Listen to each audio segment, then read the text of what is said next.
자, 일단 유영하 변호사와 저 이경재 변호사, 박근혜 전 대통령의 변호사와 그다음에 최순실 씨의 변호사, 지금 가운데 이렇게 번개의 모습을 펴놨는데 네. 둘이 설전을 지금 벌이고 있다고 합니다. 오늘은 어떻게 될지 모르겠습니다. 오늘은 두 사람이 맞설 일이 없을 것 같은데 네. 계속해서 재판 과정에서 하면서 40년간 이어져 왔던 박근혜 전 대통령과 최순실 씨의 이 사이 관계에 균열 조짐을 보이고 있다는 내용이 네. 전해지고 있습니다. 일단 지난 월요일에는 최순실 씨가 출석을 안 했는데 그 대신 이경재 변호사가 이 네. 최순실 씨 측 입장을 대변했잖아요. 그런데 박 전 대통령이 한번 굉장히 매서운 눈빛을 보냈다고요. 그 사실은 노승일 부장이 출석한 재판이었기 때문에 네. 박 전 대통령이 노승일 부장이 주로 이제 박 전 대통령과 최순실의 관계가 보통 사이가 아니었다. 뭐 이런 증언을 할 때 박 전 대통령이 좀 불쾌감을 느끼면서 그 우리가 과거에 많이 이야기했던 레이저빔 쏘아보는 모습이 연출된 게 아닐까 이런 추정을 했는데 전혀 내용이 달라요. 예. 전 깜짝 놀랐는데 사실은 유영하 변호사가 피고인인 박 전 대통령 입장을 이제 변호하기 위한 이야기를 할 차례인데 자, 지금 최순실은 나오지 않은 상태에서 그때 꼬리표 다쳐 넘어져서 네. 예. 그래서 이제 건강상의 이유로 불출석한다. 이 상황에서 이 변호인인 이경재 변호사가 대신 재판에 네. 참여하고 있는 거죠. 이 상황에서 이경재 변호사가 제가 좀 먼저 말씀을 드리겠다 하고 이제 발언 순서가 살짝 바뀌는 순간에 박 전 대통령이 사실은 재판에는 무심한 태도로 있다가 네. 고개를 들어서 최순실의 변호인 이경재 변호사를 쏘아봤다는 거예요. 예, 제가 사파로 그려봤는데 네네. 예. 바로 저런 장면입니다. 예. 그래서 뭐냐. 예를 들면 이 순서에 대해서 절차에 대해서는 박 전 대통령이 좀 강박적인 집착이 있어요. 그래서 과거에 이 대통령의 메시지를 헌재에서 대리인단에게 보냈을 때도 대신 다른 재판관 그때는 이제 이동흡 대리인이 읽었을 때 아니다 이거 김평우 대리인이 읽었어야 되는데 왜 예. 이동흡 대리인이 읽느냐 이런 것 때문에 좀 노여워했다는 이야기가 전해지기도 했는데 사실 재판정에서 공개적으로 이런 모습이 나온 것은 처음이라 이 자체가 그렇다면 최순실과 박 전 대통령 사이에 이제 뭔가 균열이 생기는 조짐 아니냐 네. 이렇게 지금 추정을 하고 있는 거고요. 저는 그것이 타당하다고 해석을 해볼 수 있겠습니다. 예. 네. 이 범죄를 이제 누가 주도적으로 했느냐 하는 이제 형량 정해지는 단계에 가면은 네. 지금보다 훨씬 더 박근혜 전 대통령과 최순실 씨 사이에서 공방이 벌어질 거고요. 그리고 이제 유영하 변호사의 그 성격이 조금 좀 까칠한 성격입니다. 네. 그래서 아마 앞으로 이제 재판 과정에서 이경재 변호사하고 아마 굉장히 심하게 다툴 경우가 많이 생길 거고요. 예. 네. 그리고 뭐 이런 표현은 좀 적당할지 모르겠습니다만 유영하 변호사를 또 뭐 변호인단이 다 사퇴를 하면서 남자 최순실이다 이제 이런 표현까지 했는데 유영하 변호사가 이제 어떤 팀플레이보다는 개인기에 의존한 변호를 많이 하거든요. 네. 그렇군요. 그래서 아마 앞으로 이제 이경재 변호사하고는 법정에서 굉장히 많은 그 부딪힘이 있을 거다 이렇게 네. 보고 있습니다. 사실상 두 사람이 이제 공범처럼 느껴지고 있는데 한쪽에서 형량이 세지면 한쪽에서 낮아지고 이렇게 될 수 있는 겁니다. 그 공범이면 원래는 형식적으로 같은 예. 범죄형을 받는 게 맞는데 그 개개인마다 양형 사유는 다를 수 있기 때문에 형량은 양형 사유에 따라 달라질 수 있습니다. 누가 적극적으로 했고 누가 소극적으로 그냥 응대하는 정도에 불과했느냐 이걸 두고 나중에 균열 조짐이 예상이 되고 앞으로 실제 벌어질 것이다라고 예측하는 범죄인들이 많은데요. 지금 증인 신문을 가지고 이렇게 설전해 버렸다고요. 내가 먼저 증인 신문을 할지 누가 먼저 증인 신문을 할지 이게 뭐냐면 재판 주도권을 누가 먼저 시작을 해서 누가 끌고 갈 것이냐 재판의 주도권과 쟁점과 주요 사실에 대한 입장을 누가 먼저 그 선점을 할 것이냐에 대해서 굉장히 중요한 겁니다. 그래서 한 증인을 두고 누가 먼저 증인 신문을 먼저 게시를 하고 남은 질문을 누가 하는지 여부에 따라서 좀 뉘앙스도 달라질 수 있기 때문에 두 분이 거기서 신경전이 있었던 것으로 보이고요. 그리고 이름 가지고도 신경전이 있었다고 합니다. 이름, 예. 그러니까 최순실이라고 유영하 변호사가 이제 호칭을 하자 이경재 변호사가 개명한 최서은으로 불러달라. 네. 사실은 본질적인 부분은 아닌데 이런 것들을 범정에서 현출하면서까지 서로 이런 모습을 보인다는 것은 유무죄라든가 그 유영하 변호사 입장에서 혹시 최순실 측에서 박 전 대통령한테 책임을 좀 몰고 있는 거 아닌가. 네. 그런 여러 가지 그 심리전도 있는 것으로 보이고요. 실질적으로 지금 나타나고 있는 양상이 두 사람은 같은 배를 탔기 때문에 저는 모든 재판 기록을 상호 공유하고 있을 거라고 생각하고 예. 변호인 의견서를 쓸 때도 두 변호사가 서로 협의를 하고 있다라고 추정을 했는데 재판 기록도 최순실 측에서 박 전 대통령한테 보여주지 않아서 예. 지금 그 부분에 대해서 조금 협조가 어렵다라는 진술이 나오고 있는 상황입니다. 예. 제가 볼 때는 형사재판에서 같은 배를 탔는데 조금 지금 결이 달라지고 있는 거 아닌가라는 생각도 듭니다. 예. 네. 저는 이제 손 변호사님 생각 맞습니다만 이제 조금 제가 좀 깊이 들어가 보면 이 재판은 검찰이나 이제 이 세관에서는 공모관계를 보지만 박근혜 전 대통령 입장에서는 공모관계가 아니에요. 이거는 내가 모르는 사이에 다 이루어진 일이기 때문에 네, 속았다라는. 그렇습니다. 네. 속았다는 심리가 있고 재판정에서 계속 처음에는 좀 긴장한 모습을 보였지만 지금은 그림도 그리고 작품도 하고 저런 모습을 보였다는 걸 보면은 이 재판은 남의 재판인 거예요. 아. 그러니까 남의 재판이기 때문에 내가 관여하지 않은 재판이기 때문에 무관심하고 있는 거죠 지금. 아. 그렇기 때문에 말도 하지 않고 모든 것을 변호인이 이제 얘기하는 가운데 재판이 진행되고 있는 것이고 아까 이제 그 최순실, 최서현 이 문제도 최순실은 악의 이 화신이란 말이죠. 여론적으로도 굉장히 좀 불리하게 돼 있고 그래서 최서원으로 불려달라고 이 한 변호인의 얘기도 이제 앞으로 들어가서 싸울 만한 것의 서곡입니다 이게. 네. 예. 그래서 저는 그 박근혜 전 대통령하고 이제 최순실 씨 우리는 뭐라고 불러야 되나요? 최순실을 우리 불러야 계속 됩니까? 최순실 최서원으로 해야 됩니까? 예. 사람들한테 아직까지 최성원이라는 이름이 좀 낯설어서 일단 최순실 씨로 부르고. 그런데 이, 네. 이 재판의 이제 공통점과 차이점 하나만 좀 짚어드리면, 자, 지금 이재용 삼성 부회장을 포함해서, 자, 박 전 대통령, 최순실, 그리고 이재용 부회장, 지금 뇌물 혐의가 입증돼서 유죄가 떨어지면 큰일이 나는 세 사람은 지금 공동 운명체예요. 그런데 이제 뇌물죄를 피하려고 이제 재판을 하는 거죠.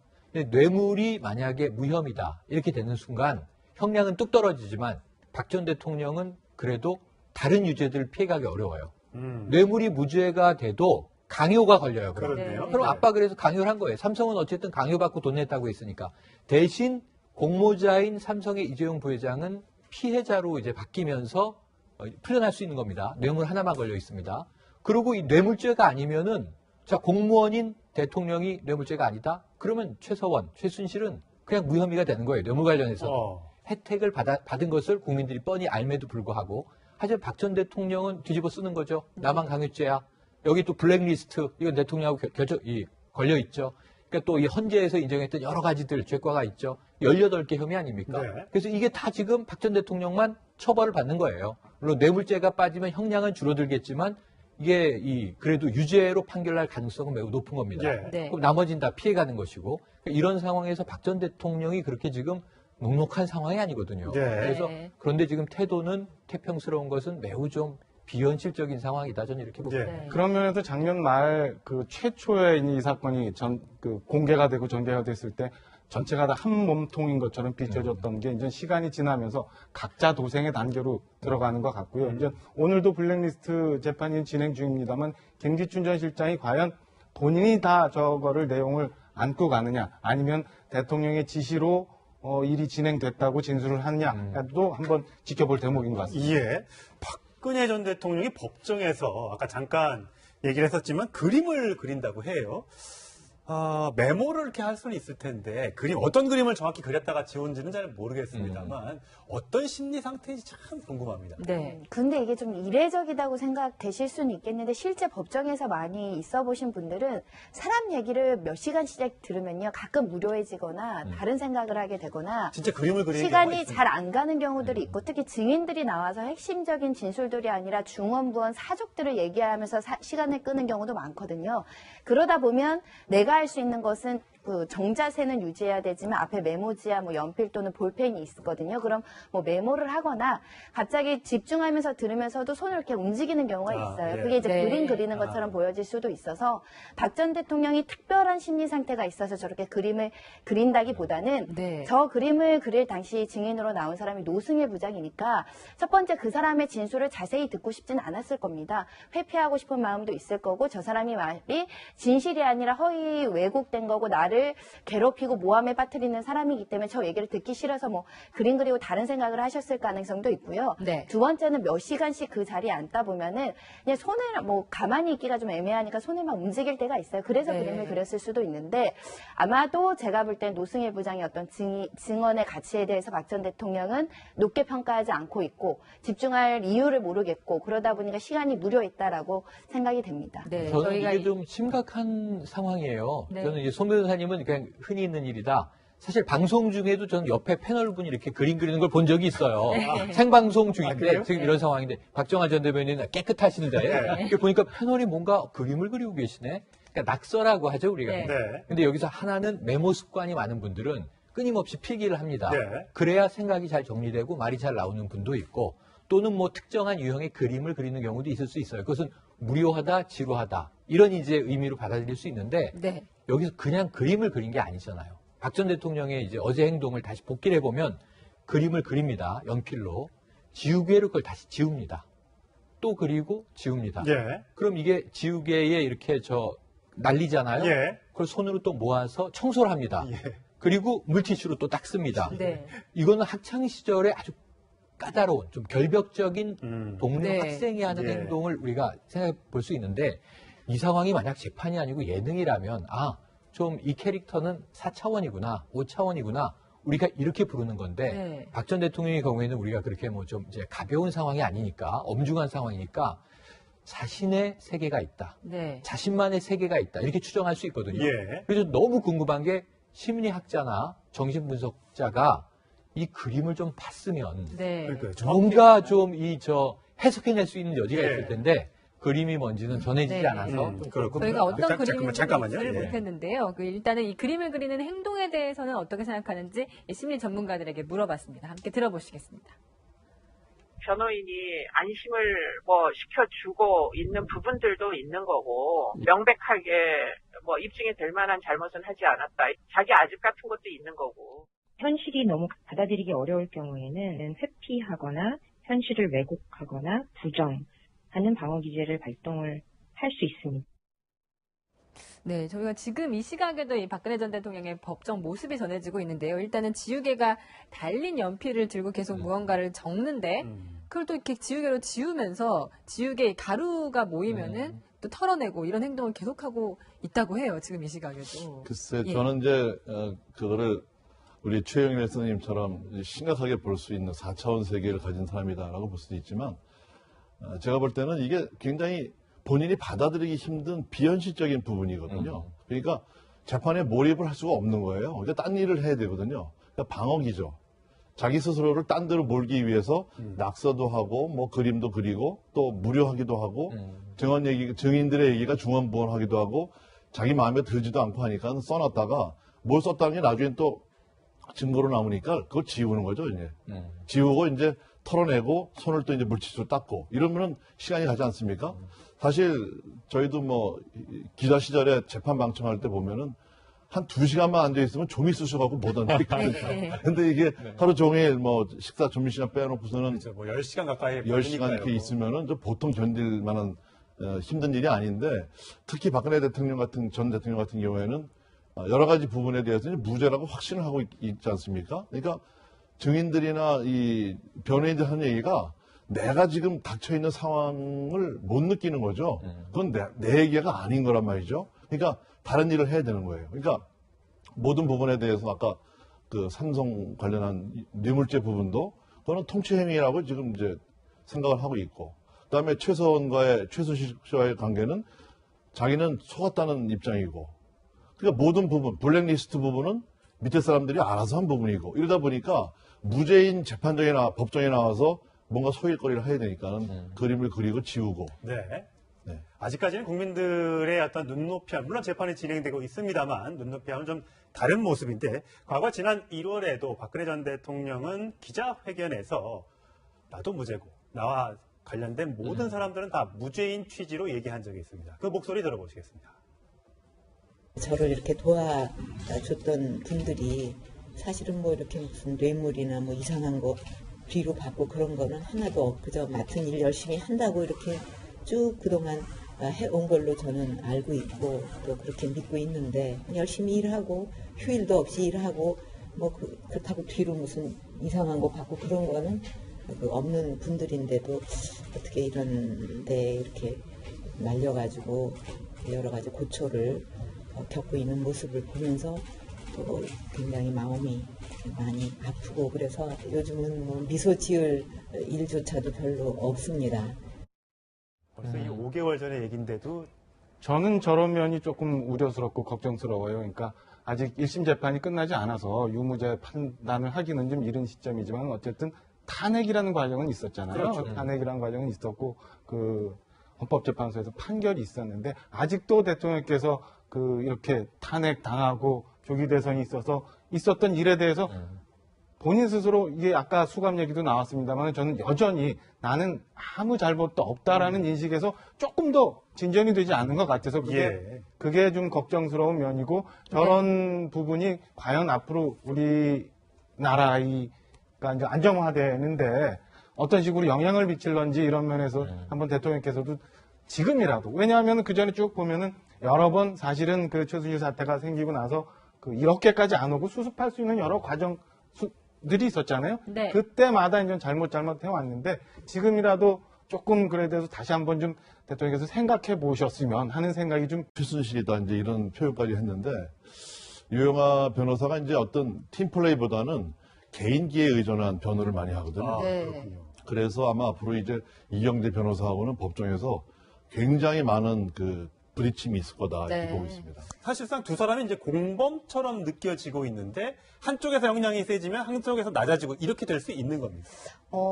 그 공범이면 원래는 형식적으로 같은 예. 범죄형을 받는 게 맞는데 그 개개인마다 양형 사유는 다를 수 있기 때문에 형량은 양형 사유에 따라 달라질 수 있습니다. 누가 적극적으로 했고 누가 소극적으로 그냥 응대하는 정도에 불과했느냐 이걸 두고 나중에 균열 조짐이 예상이 되고 앞으로 실제 벌어질 것이다라고 예측하는 법조인들이 많은데요.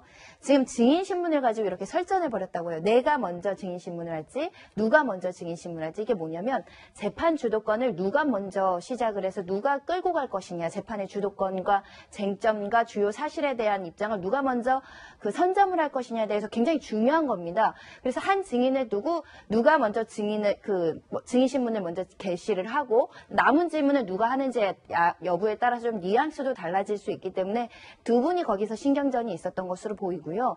그리고 이름 가지고도 신경전이 있었다고 합니다. 이름, 예. 그러니까 최순실이라고 유영아 변호사가 이제 호칭을 하자 이경재 변호사가 개명한 최서은으로 불러달라. 네. 사실은 본질적인 부분은 아닌데 이런 것들을 범죄. 자, 일단 유영아 변호사와 이경재 변호사, 박근혜 전 대통령의 변호사와 그다음에 최순실 씨의 변호사 지금 가운데 이렇게 번개의 모습을 펴놨는데 네.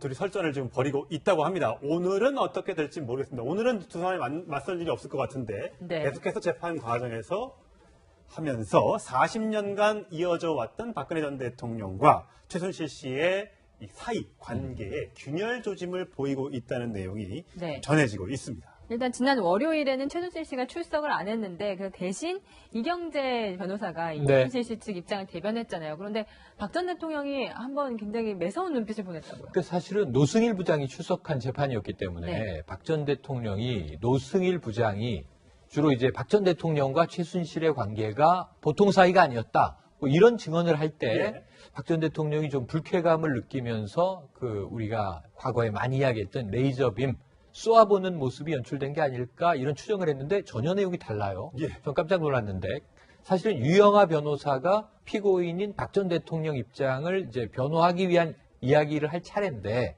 자, 지금 최순실은 나오지 않은 상태에서 그때 꼬리표 다쳐 넘어져서 네. 예. 그래서 이제 건강상의 이유로 불출석한다. 이 상황에서 이 변호인인 이경재 변호사가 대신 재판에 네. 참여하고 있는 거죠. 이 상황에서 이경재 변호사가 제가 좀 먼저 말씀을 드리겠다 하고 이제 발언 순서가 살짝 바뀌는 순간. 에서 현출하면서까지 서로 이런 모습을 보인다는 것은 유무죄라든가 그 유영아 변호사 입장에서 혹시 최순실 측에서 박 전 대통령한테 책임을 좀 몰고 있는 거 아닌가 네. 그런 여러 가지 그 심리전도 있는 것으로 보이고요. 실질적으로 지금 나타나고 있는 양상이 두 사람은 같은 배를 탔기 때문에 저는 모든 재판 기록을 상호 공유하고 있을 거라고 생각하고 예. 변호인 의견서를 쓸 때도 두 변호사가 서로 협의를 하고 있다라고 추정을 했는데 재판 기록도 최순실 측에서 박 전 대통령한테 보여주지 않아서 예. 지금 그 부분에 대해서 조금 협조가 어렵다라는 진술이 나오고 있는 상황입니다. 예. 제가 볼 때는 형사재판에서 같은 배를 탔는데 조금 지금 결이 달라지고 있는 거 아닌가라는 생각도 듭니다. 예. 네.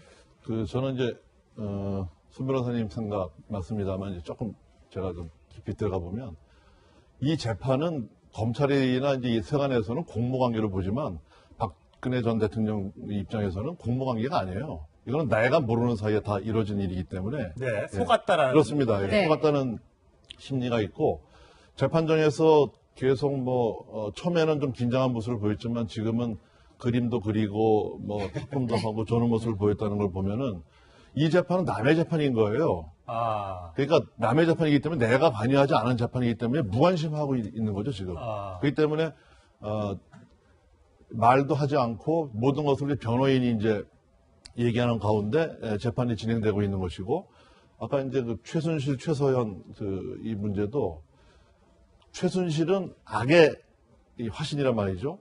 여론적으로도 굉장히 좀 불리하게 돼 있고 그래서 최서원으로 불러달라고 이 한 변호인의 얘기도 이제 앞으로 들어가서 싸울 만한 것의 서곡입니다 이게. 네. 예. 그래서 저는 그 박근혜 전 대통령하고 이제 최순실 씨 우리는 뭐라고 불러야 되나요? 최순실을 우리 불러야 계속 됩니까? 최순실 최서원으로 해야 됩니까? 네. 사람들한테 아직까지 최서원이라는 이름이 좀 낯설어서 일단 최순실 씨로 자, 부르고. 근데 네. 이 재판의 이제 공통점과 차이점 하나만 좀 짚어드리면, 자, 지금 이재용 삼성 부회장을 포함해서, 자, 박 전 대통령, 최순실, 그리고 이재용 부회장, 지금 뇌물 혐의가 입증돼서 유죄가 떨어지면 큰일이 나는 세 사람은 지금 공동 운명체예요. 그런데 이제 뇌물죄를 피하려고 이제 재판을 하는 거죠. 근데 뇌물이 만약에 무혐의다, 이렇게 되는 순간, 형량은 뚝 떨어지지만, 박 전 대통령은 그래도 다른 유죄들을 피해가기 어려워요. 뇌물이 무죄가 돼도 강요가 걸려요. 그렇네요. 그럼 압박을 해서 강요를 한 거예요. 삼성은 어쨌든 강요받고 돈 냈다고 했으니까. 대신 공모자인 삼성의 이재용 부회장은 피해자로 이제 바뀌면서 풀려날 수 있는 겁니다. 뇌물 하나만 걸려 있습니다.